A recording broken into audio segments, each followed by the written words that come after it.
আসসালামু আলাইকুম প্রিয় দর্শক, এই মুহূর্তে খুব গুরুত্বপূর্ণ একটা প্রশ্ন হচ্ছে বাংলাদেশের রাজনীতিতে আওয়ামী লীগ কি ফিরে আসছে কি না, ফিরে আসলে কবে নাগাদ আসছে।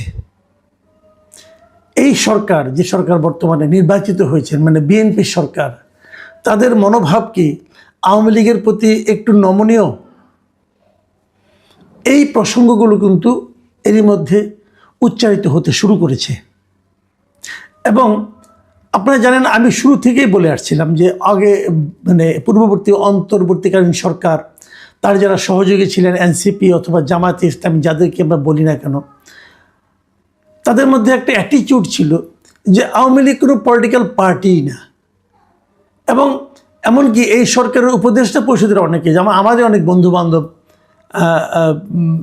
যেমন ধরেন আমি নাম ধরেই বলি, আমি তো খুব বেশি একটা আড়াইঠারে কথা বলতে পছন্দ করি না, যেমন ডাক্তার জাহিদুর রহমান, আমাদেরই খুব ক্লোজ লোক, বন্ধুবান্ধব ছিলেন। আমরা বিভিন্ন সময় আমার সঙ্গে ওরা সাধারণত কখনো বিরোধ তৈরি হতো না, কারণ উনি খুব লজিক দিয়ে কথা বলেন। কিন্তু আওয়ামী লীগের প্রসঙ্গ এলে আমার কাছে যেন মনে হতো যে উনি মানে ঠিক লজিকটাও মানতে চান না। একবার একটা অনুষ্ঠানে ওনার সঙ্গে আমার একটা বিরোধও তৈরি হয়ে গিয়েছিল, যে উনি বলার চেষ্টা করছিলেন যে আওয়ামী লীগ কোনো পলিটিক্যাল পার্টিই না, এর একটা মাফিয়া গোষ্ঠী। এটার ওনার বলার পেছনে ওনার হয়তো ইমোশনটা কাজ করেছে।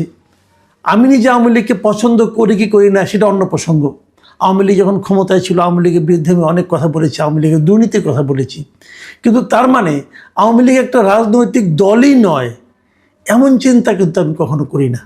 যেমন আমি বিএনপি সম্পর্কে অথবা জামাত সম্পর্কেও, যখন আওয়ামী লীগ যখন ক্ষমতা ছিল, তারা বিএনপি এবং জামাতকে নানাভাবে কোণঠাসা করার চেষ্টা করেছিল, আমি কিন্তু তার বিরোধিতা করেছি। আমার বক্তব্য ছিল যে একটা রাজনৈতিক দলকে মোকাবেলা করতে হবে রাজনীতি দিয়ে, বল প্রয়োগের মাধ্যমে নয়।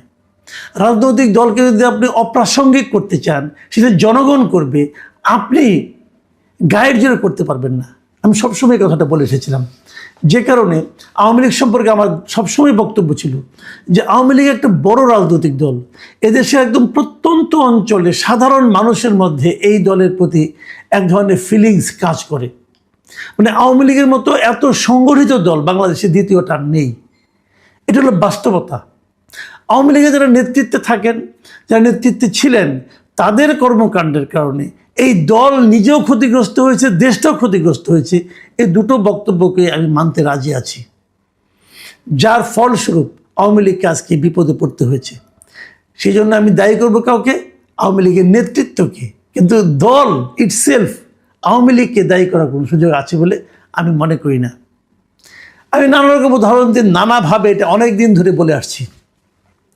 যখন বলাটা খুব মানে একটু বিপজ্জনক ছিল, তখন আমি কিন্তু বলেছি যে আওয়ামী লীগকে আপনি চট করে উপরে ফেলে দিবেন, সেটা আপনি পারবেন না। আওয়ামী লীগ পাট গাছ না যে উপরে ফেলে দিলেন, আওয়ামী লীগ বট গাছ, এর শেকড় অনেক গভীরে। সেটা কিন্তু আমরা দেখছি। গত 18 মাস আওয়ামী লীগের উপরে যে স্টিম রোলার চলেছে, তার বিপরীতে এখন আমরা কি দেখছি? সারা দেশে বিভিন্ন জায়গায় আওয়ামী লীগের লোকজন কিন্তু আস্তে আস্তে সংগঠিত হচ্ছে। আওয়ামী লীগের অনেক অফিস খুলছে, এবং আমরা এটাও দেখেছি যে বিএনপির নেতৃবৃন্দের উপস্থিতিতেই আওয়ামী লীগ অফিসের তালা খুলে দেওয়া হচ্ছে। এটা কি প্রমাণ করে যে আওয়ামী লীগের প্রতি বর্তমান সরকার এবং সরকারি দল তাদের একটা নমনীয় মনোভাব পোষণ করেন? এবং এটা করার সময় একটা সম্ভাবনা কিন্তু আছে। এই কারণে বিএনপি দেখেছে যে তার এতদিনের মিত্র, তার দীর্ঘদিনের মিত্র জামাতে ইসলামের ভয়ঙ্কর চেহারাটা, এটা বিএনপি কিন্তু এর মধ্যে দেখে ফেলেছে। বিএনপি বুঝেছে যে সুযোগ পেলে জামাতে ইসলাম কি করতে পারে। এবং এই জামাত যে প্রায় 30%-এরও বেশি ভোট পেয়েছে, বিএনপির নেতৃত্বের একটা অংশ মনে করে যে এটা আসলে আওয়ামী লীগের ভোট। এবং যদি তারা আওয়ামী লীগকে দীর্ঘদিন মানে দাবড়িয়ে বেড়ায়, যদি আওয়ামী লীগকে মাঠে নামতে না দেয়, তাহলে হয়তো এই ভোটগুলি কিন্তু জামাতের সঙ্গে যে যুক্ত হবে, যে শক্তিটা জামাতেরও শক্তি হয়ে দাঁড়াবে, এবং সেটা বিএনপির জন্য আরও ভয়াবহ পরিণতি নিয়ে আসতে পারে। আমার ধারণা বিএনপি এই ধরনের চিন্তা থেকেই আওয়ামী লীগকে ধীরে ধীরে রাজনীতিতে মাঠ ছেড়ে দেওয়ার কথা ভাববে। এবং যদি সেটা ভাবে, তাহলে কি দাঁড়াবে? আমি হাইপোথেটিক্যালি একটা কথা বলি, ধরেন আপনি আগামী নির্বাচনে যদি আওয়ামী লীগ মাঠে থাকে, যদি বিএনপিও মাঠে থাকে, যদি জামাতও মাঠে থাকে, সবাই যার যার পূর্ণ শক্তি নিয়ে থাকে, আমার ধারণা জামাতের ভোট আবার তার আগের ওই 2 অঙ্কের নিচে নেমে যাবে, মানে 7, 8, 9% মধ্যে চলে যাবে। যেটা এবার 30-31 পেয়েছিল, এটা আসলে সে পাবে না। ভোট বিএনপিরও কমবে, কারণ ওই ভোটটা তখন আওয়ামী লীগের ভোট আওয়ামী লীগের কাছে চলে যাবে। এটা আমার ধারণা, ভুলও হতে পারে, আপনারা মিলিয়ে নেবেন, ভুলও হতে পারে, কিন্তু এটাই বাস্তবতা। জামাতের যে চেহারাটা এখন আপনারা দেখছেন, যে যুদ্ধদেহী চেহারা দেখছেন, এটা কেবল দেখা সম্ভব হচ্ছে যে মাঠে সক্রিয়ভাবে আওয়ামী লীগের অনুপস্থিতির কারণে। কিন্তু তাহলে আওয়ামী লীগের উপর থেকে যে নিষেধাজ্ঞা যেটা আছে, সেই নিষেধাজ্ঞাটা কি বিএনপি খুব শীঘ্রই তুলে নেবে? আমার মনে হয় সেটাও নেবে না। আপনারা আবার আরেকটা কথা আমি বলি, আসলে আপনারা নিশ্চয়ই মনে করতে পারেন আওয়ামী লীগকে নিষেধাজ্ঞা কিন্তু দেওয়া হয়েছে, আওয়ামী লীগ দলের উপরে কিন্তু কোনো নিষেধাজ্ঞা নাই, মাথায় রাখবেন। 2025 সালের মে মাসে 12ই মে যে প্রজ্ঞাপনের মাধ্যমে, মানে যে নির্বাহী আদেশের মাধ্যমে আওয়ামী লীগের রাজনৈতিক কর্মকাণ্ডের উপর নিষেধাজ্ঞা দেওয়া হয়েছে, সেখানে কিন্তু আওয়ামী লীগ দলের উপর কোনো নিষেধাজ্ঞা দেওয়া হয় নাই। এবং আমি আপনাদেরকে পড়ে শোনাই এই আওয়ামী লীগের উপর নিষেধাজ্ঞাটার ভাষাটা কী ছিল। আমি সরকারের সেই প্রজ্ঞাপনটা আপনাদের পড়ে শোনাই। সেই প্রজ্ঞাপনে বলা হয়েছিল আওয়ামী লীগ কী কী করেছে না করেছে ডিটেল বলার পর বলা হয়েছে, অতএব আওয়ামী লীগ এর সকল অঙ্গ সংগঠন, সহযোগী সংগঠন, ভাতৃপ্রতিম সংগঠনের নেতাকর্মীর বিরুদ্ধে আন্তর্জাতিক অপরাধ ট্রাইব্যুনালে বিচার কার্য সম্পন্ন না হওয়া পর্যন্ত, বিচার কার্যটা সম্পন্ন হতে হবে। এখন কিন্তু বিচার কার্য তেমনভাবে শুরুই হয় নাই, কবে শুরু হবে কবে সম্পন্ন হবে এটার জন্য ওয়েট করতে হবে। আচ্ছা, সম্পন্ন না হওয়া পর্যন্ত কি হবে? বাংলাদেশ আওয়ামী লীগ এবং এর সকল অঙ্গ সংগঠন, সহযোগী সংগঠন ও ভাতৃপ্রতিম সংগঠন কর্তৃক যে কোনো ধরনের প্রকাশনা, গণমাধ্যম, অনলাইন ও সামাজিক যোগাযোগ মাধ্যমে যে কোনো ধরনের প্রচারণা, মিছিল, সভা সমাবেশ, সম্মেলন আয়োজন সহ যাবতীয় কর্মকাণ্ড নিষিদ্ধ ঘোষণা করা হলো। মানে তারা এই কর্মকাণ্ডগুলো করতে পারবে না। তাহলে কি করতে পারবে না?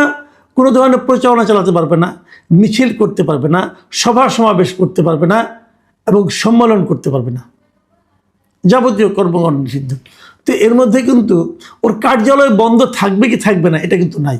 কার্যালয়টা খোলা থাকতেই পারে। কার্যালয় খোলা থাকা মানেই তো এই নয় যে সেখান থেকে প্রকাশনা হচ্ছে, গণমাধ্যমে কোনো ধরনের অনলাইনে সামাজিক যোগাযোগ মাধ্যমে কোনো ধরনের প্রচারণা চলছে, মিছিল সভা হচ্ছে, তা তো না। কার্যালয় খোলা থাকতে পারে। কাজে আমি মনে করি আইনের এই যে নির্দেশনা, এর মধ্যেই কার্যালয় খুলে রাখার একটা সুযোগ কিন্তু রয়ে গেছে।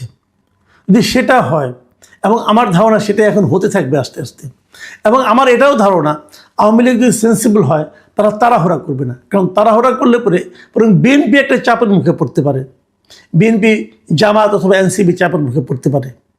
কাজে তাড়াহুড়া করার মানে হলো বিএনপিকে বিব্রতকর অবস্থায় ফেলে দেওয়া। আওয়ামী লীগও সম্ভবত সেই পথে যাচ্ছে। যতটুকু আমি বিভিন্ন পত্রপত্রিকা পড়ে জানলাম, আওয়ামী লীগের যারা হাই কমান্ড আছে তারা হয়তো সেভাবেই অগ্রসর হচ্ছে। তারা হয়তো ধীরে ধীরে আওয়ামী লীগকে মানুষের মধ্যে আস্তে আস্তে একটা গ্রহণযোগ্য অবস্থানে নিয়ে যাবে।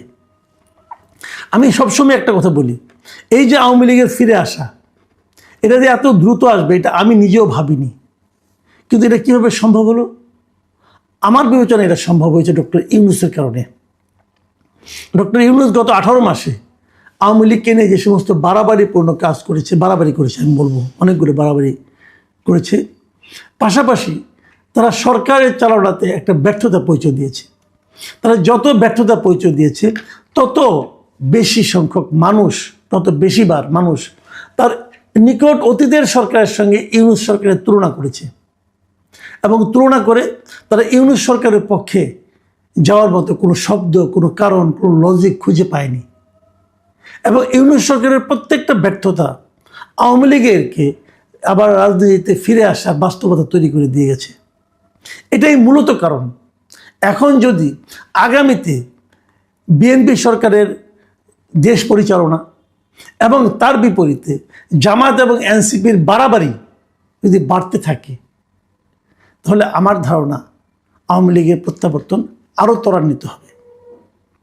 তবে সব কিছু নির্ভর করবে আওয়ামী লীগের ধীর স্থির সিদ্ধান্ত গ্রহণ এবং সেই সঙ্গে বিএনপির পক্ষ থেকে বিএনপির মানে সহনশীলতা অথবা বিএনপির যে নমনীয় ভাব তার উপর বিএনপির জন্য এটা একটা বড় পলিটিক্স হবে। বিএনপি কী করবে, তার রাজনৈতিক সিদ্ধান্তটা তারা কী নিবে, এটা কিন্তু একটা গুরুত্বপূর্ণ বিষয় সামনে আমার মনে হয় হবে।